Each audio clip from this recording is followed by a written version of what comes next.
In this video, we're going to jump straight into the XRP chart. We're going to see what happened, where it's going, and also I have an update for you guys on the lawsuit that the SEC filed against XRP back in December 2020, claiming that it was a security. We're going to get into that. If that's something that you're interested in, then smash that like button and let's get it.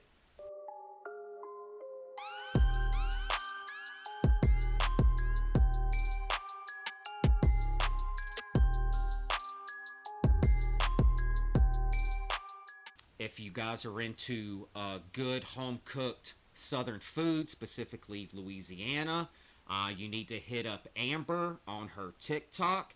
There will be a link in the description of this video. It is very tasty. I'm not a big cook. I followed her on a few meals. They came out exquisite. It was very tasty.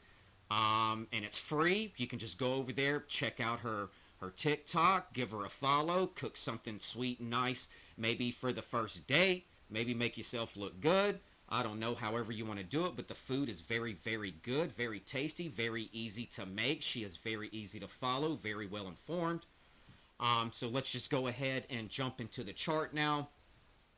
As you guys can see in all my previous videos, I talked about this whole section for the past 2 weeks. Now, I said previously a few days ago, if we kept hitting this support and bouncing off of it, that eventually the glass would break. It did. However, we got a bounce off of where I said we would, around $2. We got a nice V-shaped recovery, and then broke out above this, which was resistance. We broke right through it, turned support. Now, what it looks like is we broke this downtrend right here, and we are breaking out, which signals a confirmation to the reversal of the V-shaped recovery. So what it looks like is right now, it is forming a an inverse head and shoulders pattern. Now for this side to play out, it's just mirrored from this side, more or less, maybe a little bit off. But more or less what it would have to do is come back down and retest again and get a bounce off of that. Now that would give us our right shoulder here. So that is what we are looking at right now. I think this is exactly what's going to happen. I'm 90% sure. I'm basing my portfolio on this. Now, if we do get a break below this and it falls down, I do not think it's a potential to go all the way down. I do believe, just like this did, we will get some kind of recovery to at least try to retest this resistance now and try to break through. But 85%, 90 probability, I think we'll get a retest here at a bounce and full off, and it will also confirm this inverse head and shoulders. So that's how XRP is looking now. It's not looking too shabby. Just stay above the 215. Maybe around the 220 would be better. And everything will be looking nothing but straight up and blue skies for XRP. Now let's get into a little bit of the news that I found out. Now, back in December 2020, the SEC filed a lawsuit against XRP, claiming it was a security. Now, if you don't understand these things, you're new to stocks, crypto, and all these other things. I understand. Let me break it down for you. If stocks, bonds, something like I was talking about on a previous video, if you want to check it out, was about treasury securities. The same thing. A security is a stock or an asset, a financial asset that you can buy that is perfectly safe.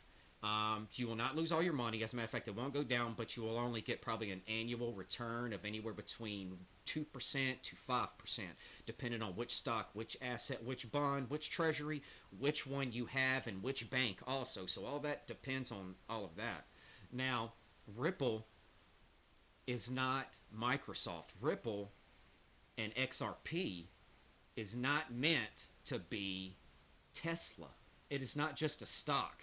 That's not what it is, just to be tradable in a stock to invest in a company because it's doing. No. It was built to be the fastest way to transact money of any type around the entire planet instantaneously. So they are not only are putting it into a category that it's not, which would destroy it, but also saying that it is something that it is not, and not only that, they're not giving it its full potential of what it was built to be. So they are really destroying this coin, and that was really the whole purpose of that. The previous administration really didn't like crypto. They didn't like where it was going. So they decided they'd step in and do everything they could to take it out. Now, what you guys need to ask yourself, if you're not in XRP, you're in other coins, that's fine. I understand you got your reasons. I'm not a financial advisor. However, you need to ask yourself that if the previous administration only had 4 years, they only had four to take care of this, why did they go directly, not pretty much directly at XRP in the very beginning? Coinbase and all these other little things was collateral damage on the side. It wasn't really big, and all that has already been dropped in the past week or two. However, they focused mainly on XRP, and you need to ask yourself why. Let me tell you, if you only have 4 years to do something and you want to kill something, you either stab it in the chest or you cut its head off. Now, obviously, XRP is either the heart or the whole brain of the entire crypto ecosystem. I think it's got a lot to do with both. So taking XRP out would seriously cripple the crypto world. It would cripple us horribly. And they failed. The new administration's in. Everything's starting to go good. However, after the lawsuit in December 2020, the only light XRP had was around July of 2023. They had a district judge by the name of Annalisa Torres.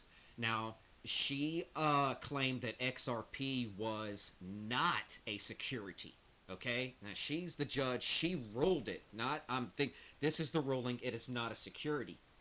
On July 13th, 2023, XRP skyrocketed 103%. I think it went from 47 cents to about 96 cents. You can look it up. XRP price, July 13th, 2023.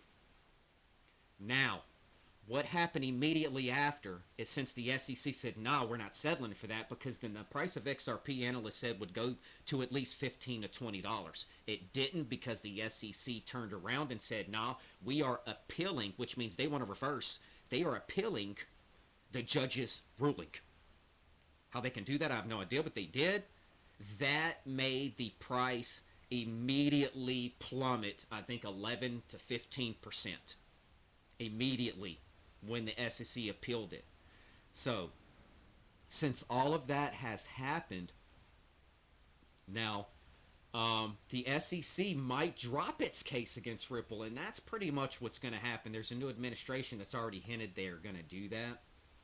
And on top of that, the SEC removed the case against Ripple from its website. It sparked speculation. Of course it would. Why would you take it off? Does that mean you're removing the lawsuit and all? There's no comment on that. That's just left in the air, guys. Think about it, And just to give you guys how long this would take, this appeal, it has to be appealed. As soon as the appeal process is done, the lawsuit will be dropped. It might be dropped before then if we can get around a few loopholes here. Now, the appeal process is lengthy, which means the whole process could not be done until the final ruling in January 2026. So, that is how long it could take with this lawsuit. But the key question that everyone has is, but what if the lawsuit was dropped? Well, how high would XRP go? How high could it go? Well, let me show you. So if the case gets dropped by the SEC, then what that could mean is, from an analyst, a very known one, Edward Farina. I've heard of him. I've seen a few of his predictions. He's pretty close to it. So he says that when the appropriate authorities announce that the lawsuit is over between Ripple and the SEC, that the price could possibly rise to $10, making it an all-time high. Of course it would. However, you guys need to ask yourself, whenever the judge overruled this lawsuit in 2023, how far did the price go up? I just mentioned it in the video. It went up 103%. You can expect that if it goes up 103% from where it is now at $2.20, we're going to be somewhere around $4.50, somewhere around $4.45, something like that. So that's what would happen if this dropped. However, it'd take about a year, maybe, if we get that loophole, like I said. So, that's about it, guys. That's all the news that I have. I hope that you stayed till the very end and you was informed. I would like for you guys to keep following me, keep up with this day by day. That way, it makes you feel better about where to put your money and when. Um, so, like I said, I appreciate you staying till the end of this video. I have my latest video in the top left, playlist bottom left. Like always, you can subscribe to me to the right side of the screen, guys. And like always, take care of yourself and each other.